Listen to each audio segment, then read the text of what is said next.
Ito, ako nang hihingi ng sorry sa nagawa ni Jasmine. Alam kong hindi niya sinasadyang sabihin yun sa'yo.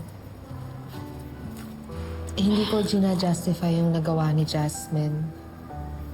Pero alam kong natatakot lang siya ngayon. Kaya pakiramdam niya nawawalan siya ng pag-asa. Kahit anong gawin niya, hindi magmamatter. I understand po, tita. It's just that she's not wrong naman po eh.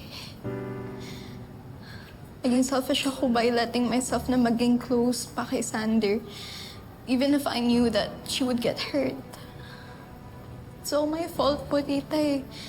Deserve ko po masabihan ako ng... Ashley, no. Huwag mong sabihin yan. It's my fault. Masyado akong nag-worry kay Jasmine na nakalimutan kong maging nanay sa ibang aspeto. Na paalala sa kanya na kahit gaano pa maging lala ang lagay niya, huwag mabalot ng galit ang puso niya. Kahit po ganun yung ginawa sa'yo ni Mommy, bait niyo pa rin po sa akin.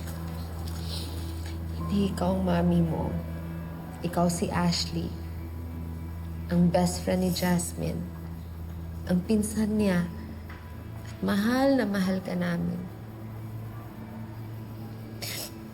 Mahal ko rin po kayo.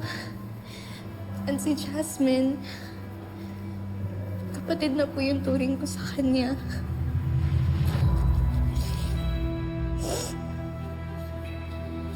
Kaya, sana may healing ako sa'yo. Huwag kang give up kay Jasmine, ha?